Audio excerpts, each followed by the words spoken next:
Tonight, the first case of Omicron in the community. Parramatta top ride the Central Coast. Health Department alerts. We won't go back to lockdowns, the PM's pledge. While Australia stays closed, National Cabinet has just wrapped up. A gun pulled from the mud in the William Tyrrell search.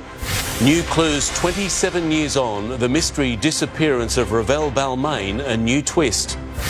The life and legacy of a trailblazing Australian artist. Cutting ties with the monarchy, the island nation tonight a republic. Gathering dust in lockdown, luxury goods on sale now for less than the cost of lunch. And out of quarantine and into the spotlight as the countdown to the Ashes heats up. Live from Sydney, 7 News with Mark Ferguson. Good evening. The new variant of COVID-19 is now in the community. Authorities confirming a number of exposure sites in Western Sydney and on the Central Coast. A traveller from South Africa has tested positive to Omicron after arriving on Thursday. It's now feared hundreds of people may have been exposed to the new strain. The cold call no health minister wants. Before the new arrangements. Confirming Omicron in the community. We've got a case, confirmed likely case in the Central Coast. A woman in her 30s who travelled from southern Africa to Sydney via Doha on Qatar Airlines flight 908 on Thursday. Stopping at Coles Top Ride, Westfield Parramatta, IGA Pizza Hut and KFC North Wyong, Woolworths Wadalba and Aldi Tukli as she made her way north to the Central Coast. Anyone at those exposure sites is now considered a casual contact. Anyone on the flight, a close contact. This particular lady came in before the new arrangements, that is transferring to a health hotel. Clearly it wasn't her fault. She didn't know that she had Omicron. She's now among 6 people in Australia carrying the mutant strain. 5 in New South Wales. They are young.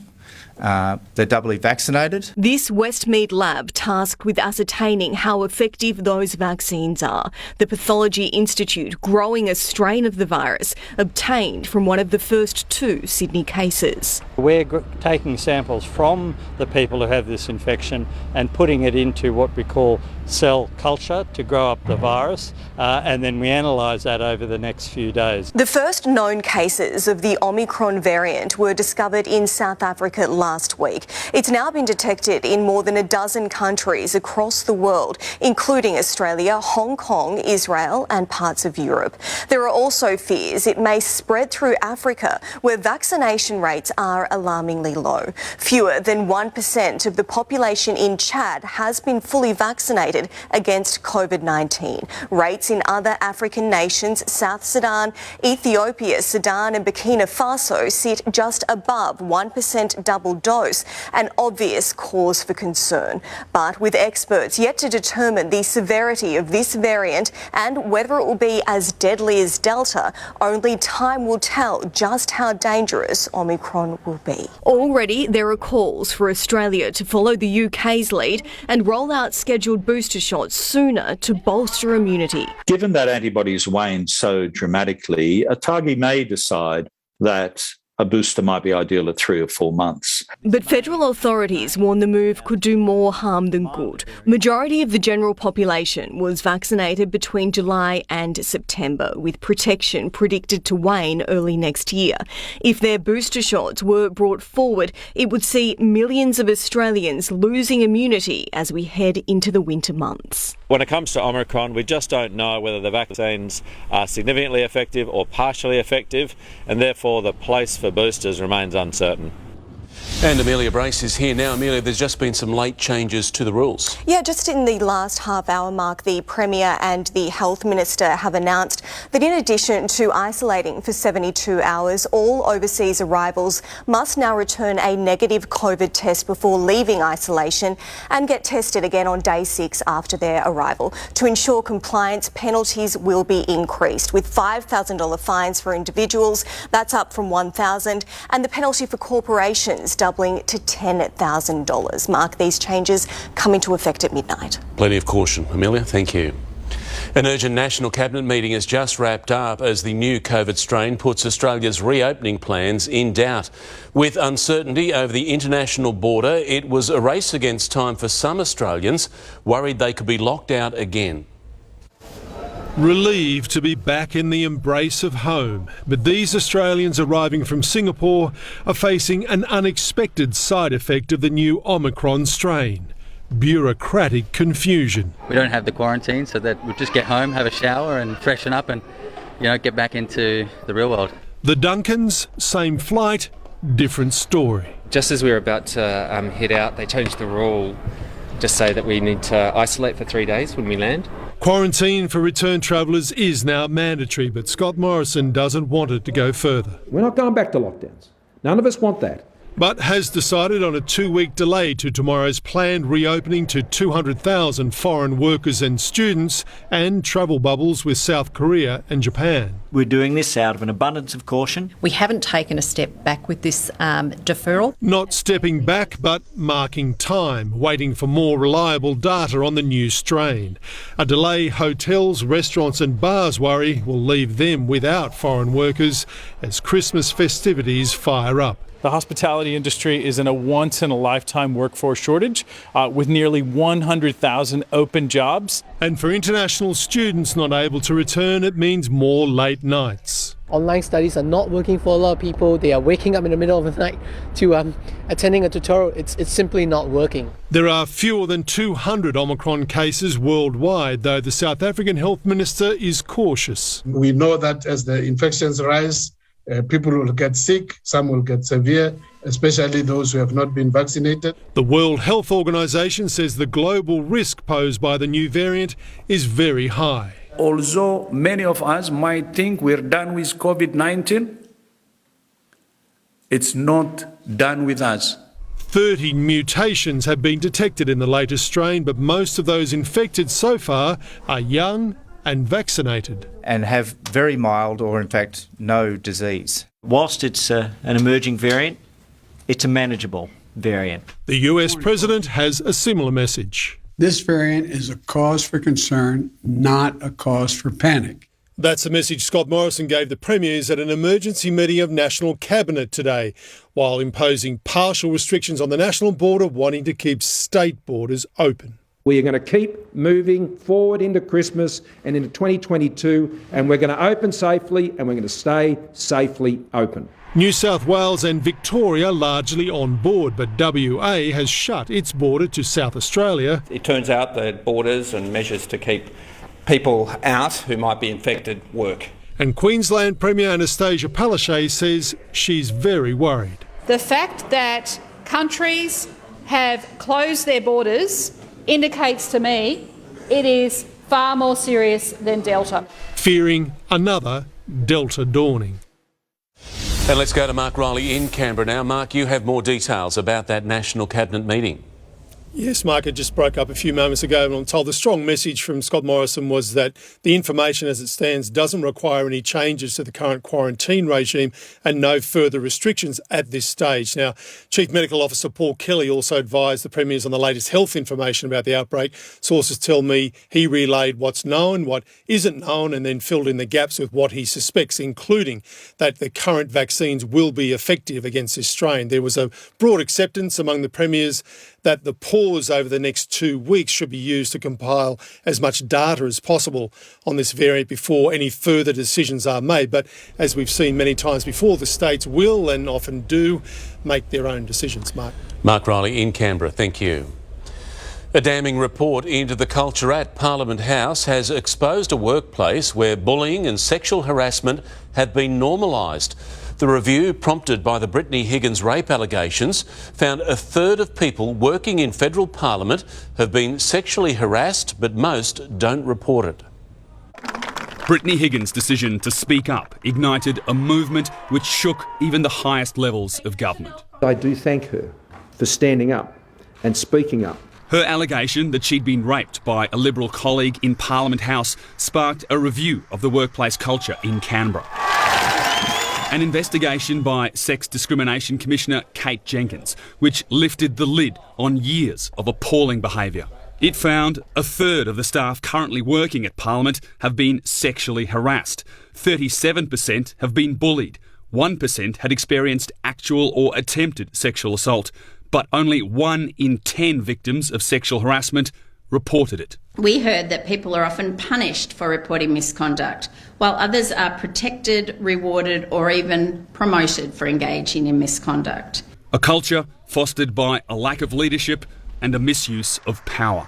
This is a landmark document reflecting decades of problems. It made 28 recommendations, including targets to achieve better gender balance, codes of conduct for MPs, senators and their staff, alcohol policies to restrict availability, and an independent standards commission.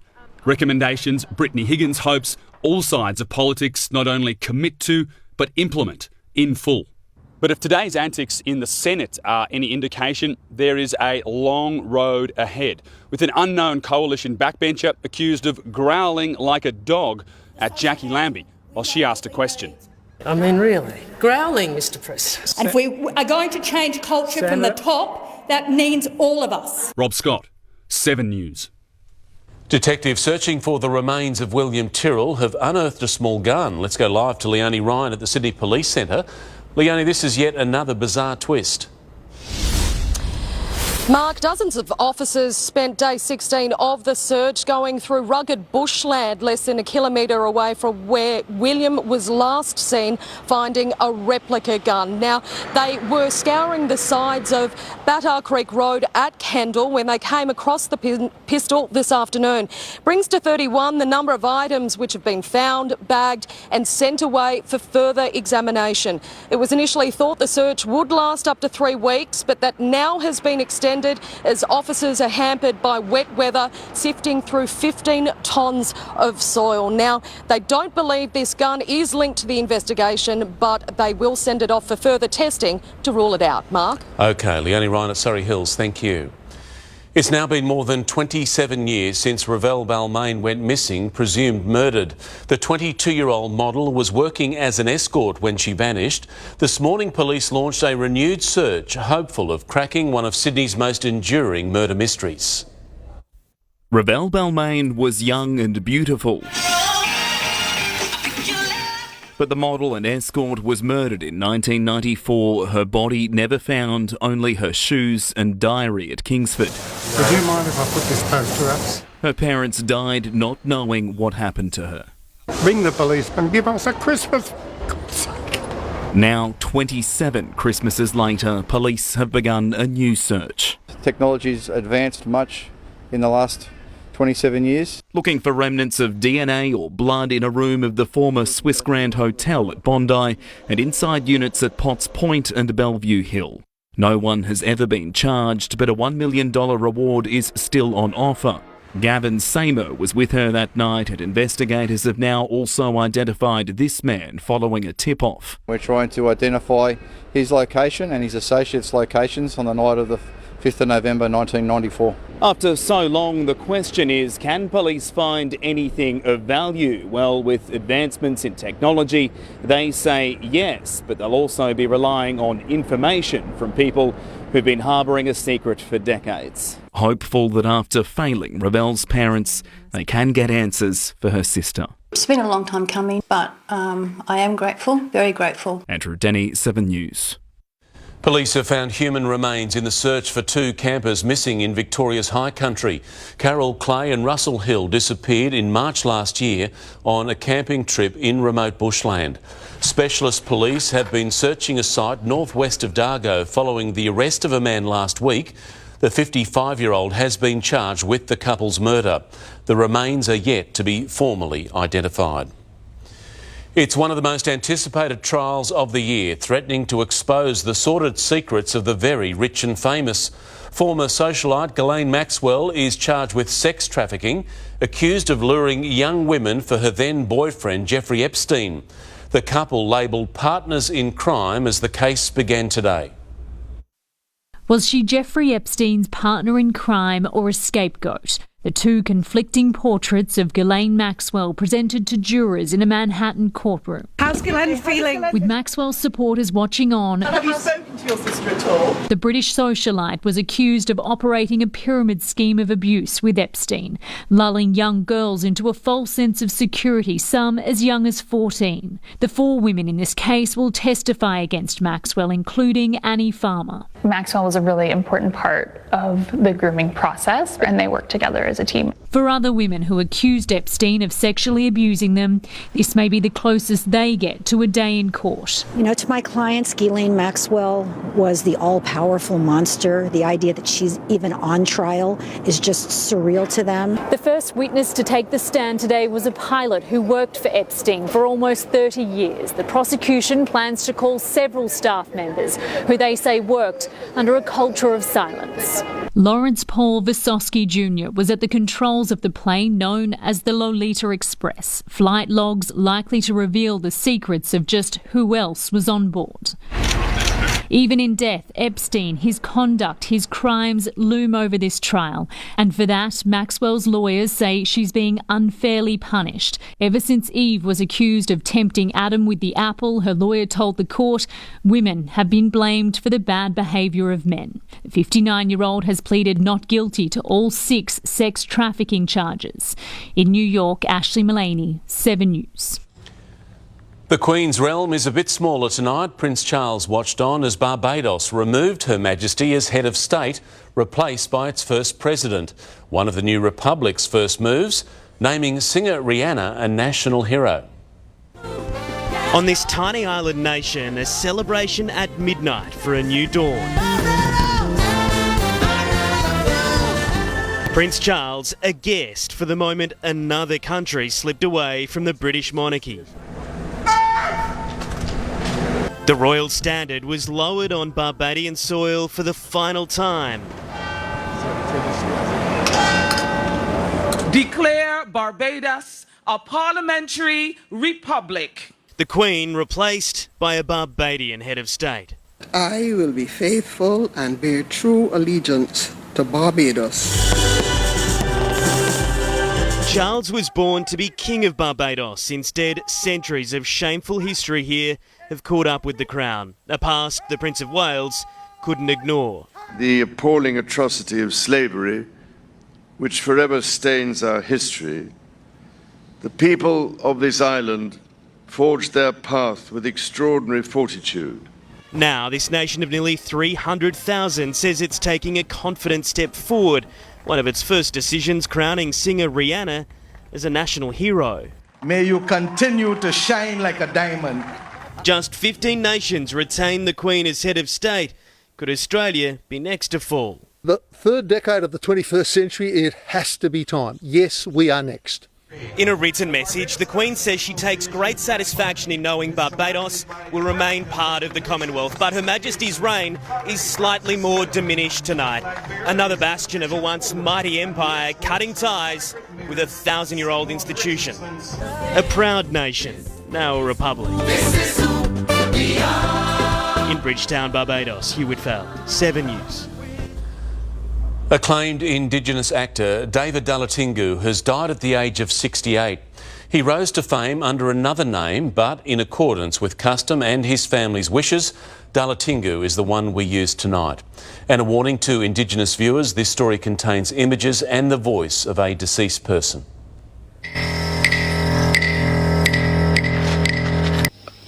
Mick, you frightened shit out of me. A cinematic icon, Long time ago. Dalatingu was always destined to be a star. I enjoy myself when I'm acting, but really, full-time, I'm a dancer. A Yolngu man from northeast Arnhem Land, these skills earned him a leading role in Walkabout as a teenager. The silver screen was his platform, titles including Storm Boy, Mad Dog Morgan, Crocodile Dundee, The Tracker, Rabbit Proof Fence. He was in Australia with Nicole and Hugh and feted around the world. He met Bob Marley, Jimi Hendrix, the Queen. And then the Queen said, "Oh, don't be shy now. You want to come here?" There was a bad patch involving alcohol and jail, but he bounced back. David Gulpilil, Charlie's Country. Winning Best Actor for Charlie's Country in Cannes in 2014. I can do it. And accepting a NAIDOC Lifetime Achievement Award. Never forget me. While I am here, I will never forget you. A true trailblazer, aware of his impact and legacy. I'm not doing it for myself. I'm doing for black and white to know better that we have culture and history still existed. From Kathy Freeman, thank you for the inspiration. Dalatingu is survived by sisters, sons and daughters. My spirit will return back to my country. I will miss my children, and I think of them, and I love them. He lost his battle with cancer at 68, but lives forever through film. Oh, no, you can't take my photograph. Oh, I'm sorry. You believe it'll take your spirit away? No, you got a lens cap on. Tom Hartley, 7 News. Time to check the weather now, Angie. Pretty gloomy again today. Yes, Mark, it is a wintry scene outside. This is a very bleak-looking Sydney Harbour at the moment as low-lying cloud and drizzle shroud the city. So a misty commute home for many people tonight. The heavier falls, though, are happening in the north today. Since 9 a.m, we've seen widespread totals of 50 to 60 millimetres. Warnings are still in place across the yellow zones this evening. That has kept a lid on temperatures too, a top of just 19 degrees at Dubbo, 22 is the maximum at Byron Bay, while in the south it's been much warmer away from the rain. Hay reached a top of 32 and 29 at Wagga. Now the heavy rain is going to continue. Tomorrow is a big one with another 50 millimetres plus forecast through that same northern region shown in blue here. Lighter falls in the south. There is relief on the way. Details soon, Mark. OK, Angie, thank you. Paddocks are underwater, crops wiped out. Next, flooding hits farmers hard and the impact will hit us all. A car thief on the run after hitting an elderly pedestrian, how police tracked the SUV. Toppling in Turkey, major damage and a heart-stopping moment as powerful storms sweep through. How close he came to losing a leg. Tiger Woods in his first real interview since that life-changing crash. And later, left on the shelf during lockdown, luxury duty-free goods are going cheap and on sale now. Welcome back. A car thief is on the run tonight after stealing a luxury SUV and leading police to Western Sydney after it was spotted in Maroubra. The driver hit a 78-year-old pedestrian as it fled police, and the car was tracked along the M7 with police following its GPS. Officers swarmed Bidwell and Hebersham and found the dumped vehicle outside Chifley College. The hit-and-run victim is in hospital in a stable condition. Farmers in the state's flood-ravaged regions are now estimating multi-million-dollar losses, their livelihoods devastated by relentless rain. Tonight, the Weather Bureau is warning more downpours are on the way.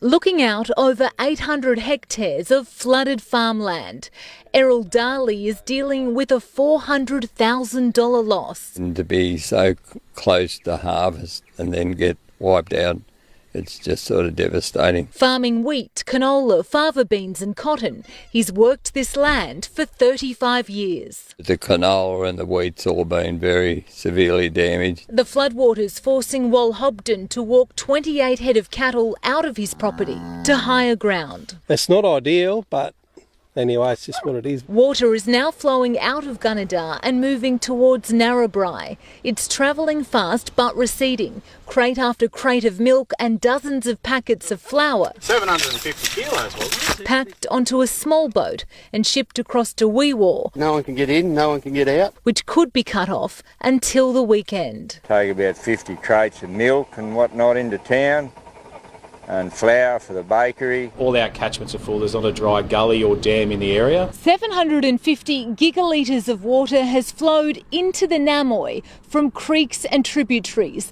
The Mokai River setting a new record, flowing twice as fast as it ever has. And up to 80 millimetres of rain could fall over the coming days. But every day we seem to be getting a little bit more rainfall across those flood-affected areas. Flash flooding can be particularly dangerous. As farmers wait anxiously to assess the damage. We're a resilient bunch. We always seem to get back up and keep going. Isabel Mullen, 7 News. The co-founder of Twitter has resigned as the company's CEO, revealing the move on Twitter. Jack Dorsey posted an email sent to staff describing the decision as tough but his own. Some investors had been pushing for Dorsey to step down over leadership concerns. Chief Technology Officer Parag Agrawal has been named as his replacement. 4 people have died as destructive storms pounded parts of Turkey. Powerful winds toppled a clock tower and roofs were ripped off, sending debris sweeping through the streets. This man dodged a falling chunk of concrete just in the nick of time. Dozens have been injured and locals have been warned of more storms on the way. Tiger Woods has spoken out for the first time since shattering his leg in a high-speed car crash outside LA. The golf great revealed doctors were considering amputating his right leg, but intensive rehabilitation got him back on his feet and swinging a golf club. I'm able to walk on my own now. I still struggle going up or down. Then the next progression is, can you walk without a hitch and a giddy up? Well, that's going to take time too. Woods says he hopes to resume his professional career on a limited basis. There are calls for warning signs to go back around mobile speed cameras, but there's a new interesting argument against it. Hear that coming up next. A new charge in the state's so-called slavery cult, what this nurse is accused of doing. Boosting the chance of surviving cancer, the new cutting-edge centre just opened in Sydney. Ahead in sport, cars hit the track and the walls in Bathurst as the fans flock back to the mountain.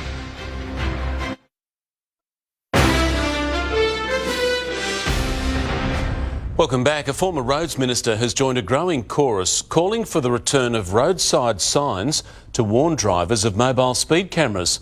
But private contractors who monitor the cameras aren't so sure, saying the signs could give drivers more notice to hurl everything from verbal abuse to soft drink cans. Mobile speed cameras around Australia, often targeted by vandals, frustrated drivers. A parliamentary inquiry told today in New South Wales it's rife. They are unfortunately quite regular. All interactions are recorded through CCTV and in some cases referred to the police. Vehicles deliberately swerving towards camera cars, rear windows spray painted to foil detection equipment, vehicles shoulder charged, operators verbally abused, and if warning signs are used, signs provide advance notice to members of public and allows them to prepare their soft drinks to throw at the vehicles. I know people are frustrated. There is no excuse for that sort of behaviour. After a former roads minister criticised the axing of signage. Speed cameras are important, but they shouldn't be there for entrapment. It's time to bring these signs back. The camera's private contractors say that's a matter for the government, while denying they're being paid per infringement. No pressure whatsoever regarding the number of offences. Road safety experts have told the inquiry randomly located mobile speed cameras with low visibility can reduce crashes causing casualties by up to 30%. Most vehicles are not covert and none are hidden. Chris Marr, 7 News. A woman has been charged over her alleged involvement in a so-called slavery cult in the state's north. The model-turned-nurse is accused of stealing morphine from a hospital and faces multiple sexual offences involving minors. An aspiring beauty blogger. Hi guys, I'm Grace. Model, nurse and now accused child predator. Number 65. Really nice pink. The Australian Federal Police have arrested a 22-year-old woman in connection with sexual activity with minors. Grace Boyce Carness is one of 6 wives of accused slave keeper James Davis. Good morning, Master. Your own property. Davis was arrested in March, accused of running a modern-day slavery cult in Armidale. He's facing 60 charges, including kidnapping, assault, rape and child abuse. Do you see if it is good for her? Boyce Carness was visiting him at Parklea Jail yesterday and she too was taken in. The young nurse is now charged with sex and child abuse offences and is also accused of stealing morphine from Armidale Hospital. The 22-year-old faced a magistrate late today and the court heard the case against her appears to be very strong. She was then granted strict conditional bail and has been ordered to live with her mother in Taree. She'll walk free in the coming hours and will return to court in January. Natasha Squarey, 7 News. A new cancer centre and research hub has officially opened its doors here in Sydney, boasting cutting-edge technologies and treatments. It's all designed to make therapy simpler for patients and help boost survival rates. Grant Mundell has spent 7 years battling neuroendocrine cancer, enduring major surgery, multiple rounds of chemotherapy and radiation, and ongoing scans and checks. You're seeing multiple specialists, you're having treatment at a couple of different hospitals. The new North Shore Integrated Cancer Centre is hoping to make treatment simpler and stress-free, offering a variety of leading oncology, pathology and diagnostic services, plus an $11 million day surgery under the one roof, right beside Royal North Shore's public and private hospitals. This centre will provide such opportunities for patients to get the very best of both private healthcare and public healthcare. A coordinated approach reducing stress but also boasting better rates of survival. To meet the patient together in the one facility afterwards allows us to answer questions from each perspective. The collaboration and the fact that people are aware of your case gives you a lot more confidence. The centre is also a hub for groundbreaking global research,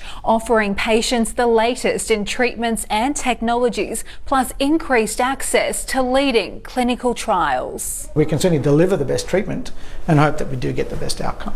Amber Laidler, 7 News. As summer approaches, we're being urged to stay safe around water. There were 101 drownings in Australia last summer, an increase of 30%, and tragically, fatalities doubled in children under 4. After the year we've had, we're really keen for Australians to enjoy the water, but enjoy the water safely. Parents are being urged to constantly monitor their children, especially around backyard pools, while we're being warned not to mix swimming and alcohol. Sydney's open, and just as we get moving, petrol prices are soaring. Next, the new record high in Sydney and where it's expected to reach in coming days. 5,000 luxury items starting at just a few dollars. How to get in on an auction underway tonight. Soon in sport, Ashes apprehension, disrupted preparations and an uncertain schedule causing problems for both teams. And there is some much more settled weather just around the corner. All the details soon.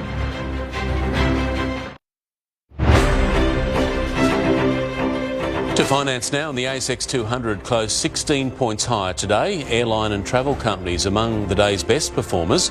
Banks also up after 4 days of Black Friday and Cyber Monday sales. And the Aussie dollar is buying 71.1 US cents. Westpac is facing a fine of more than $100 million for what the corporate regulator calls widespread compliance failures. ASIC has filed 6 lawsuits against the bank for breaches that include charging financial advice fees to more than 11,000 deceased customers. Westpac's admitted to the allegations and will pay $80 million in compensation. We've been using them as a key to gain access across Sydney, and soon QR technology will also unlock the history of our harbour. A walking trail along the foreshore and through the CBD is being planned, dotted with signposts containing codes which, when scanned, detail historical information about our icons. The state government wants it to be an attraction not only for local explorers but international travellers as well. Summer's nearly here with holidays in sight, but there's a roadblock: sky-high petrol prices. Despite falling oil and wholesale fuel costs, Sydney pump prices remain stubbornly expensive, and the NRMA says that's got to change.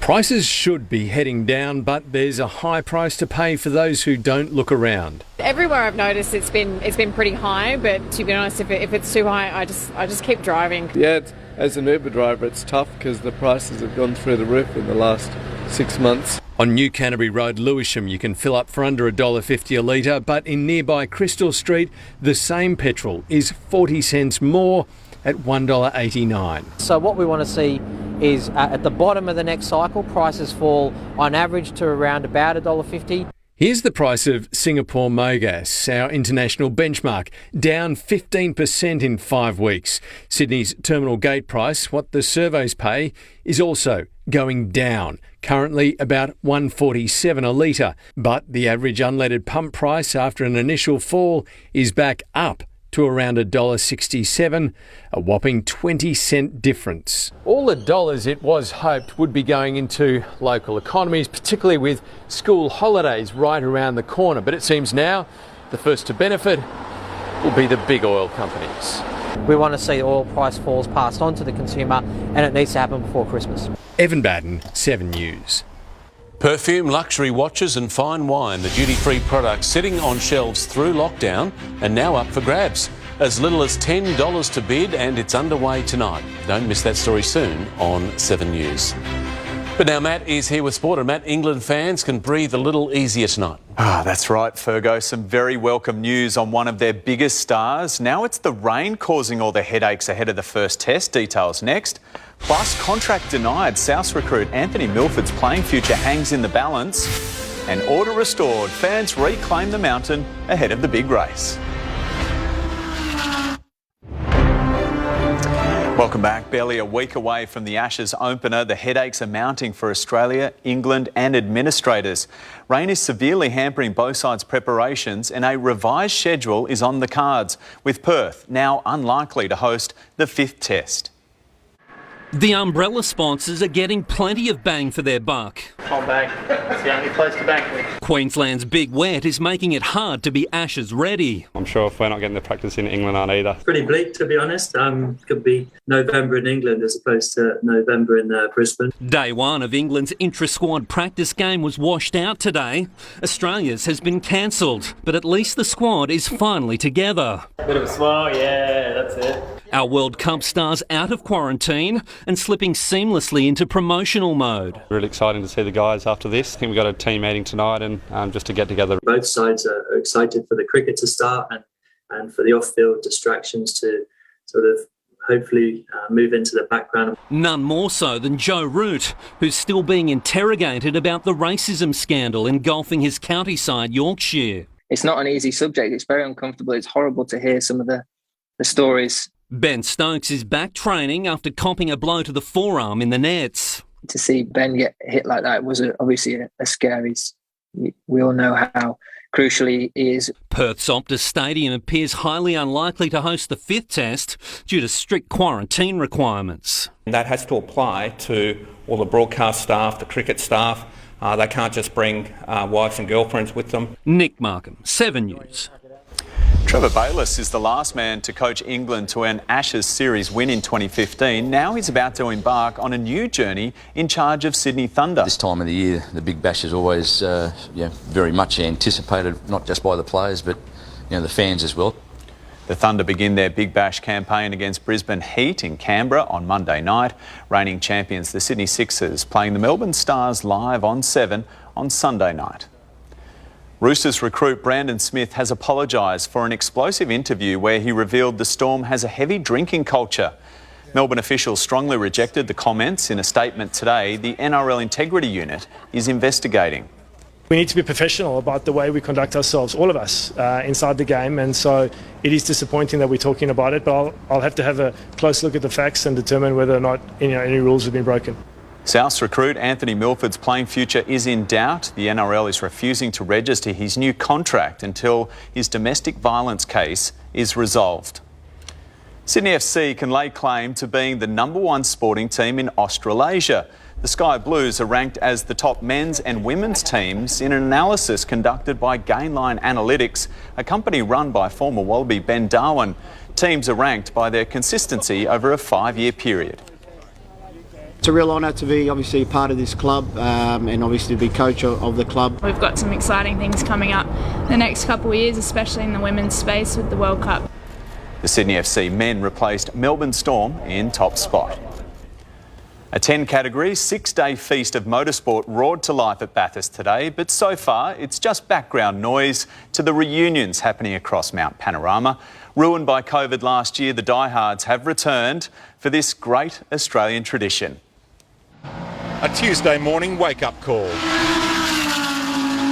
Some Bathurst breakfast and their restoring order on the mountain. Was there ever any doubt that you wouldn't come back? No, nothing will stop me from coming here.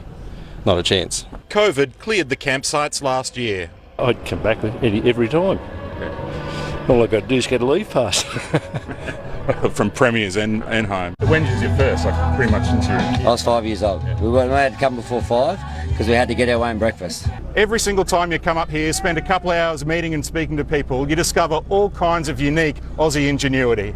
At Wobbly Boot Bowling Club, they're collecting everyone's ring pulls. Every can counts. Give them to the hospital, they send them to Melbourne, cash them in, and they're used for wheelchairs for little children or prosthetics. Drinking for a good cause? Yes, that's exactly right. Both sides of the fence, there is always some trepidation. First sort of time you come over Mountain Straight and you come down that dip, you feel, and you're like, okay, we're at Bathurst again. At some point, there's a Ford that's going to put it in the fence. That's the best thing that happens up here on a weekend. But so far, just battered Bentleys and Audis. Yeah, you hit the other side. And Chaz Mostert spinning out in his TCR.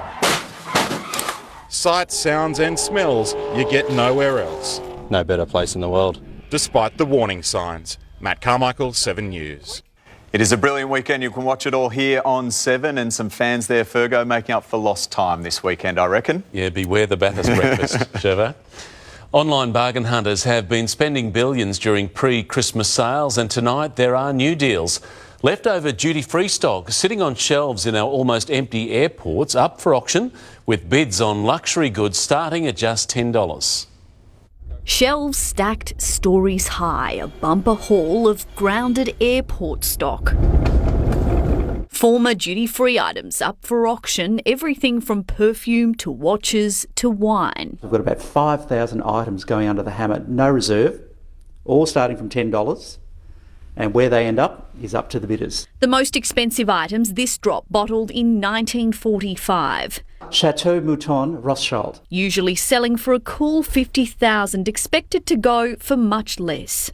A diamond watch up for grabs, plenty will be gunning for that. I'm a diamond girl and normally I wouldn't be able to afford something with such an exorbitant price tag. Holiday spending happening early this year. NAB analysis shows Australians spent an estimated $8 billion in the Black Friday sales, much more than the forecast $5.4 billion. The top performers, technology, shoe sales, jewellery and clothing. While some retailers are seeing a backlog of old stock this year, there are some serious problems with supply in the lead up to Christmas. Freight flights are far less frequent and container costs are beginning to bite. It's a global issue as a result of COVID. Ultimately, it will hit consumers' hip pockets in the new year. The duty-free auction is live on hilcoapac.com.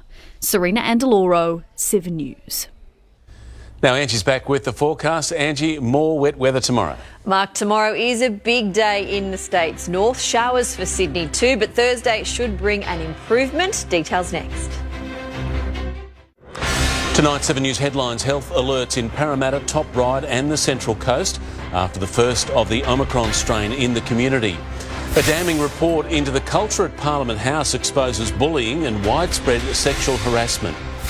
And a trailblazing actor, David Dalatingu, remembered for an incredible career. Now with our weather, here's Angie. Thank you, Mark. It's been a grey day for most of the state, but the heavy rain has been very much concentrated in the northeast corner with widespread falls of 60 millimetres.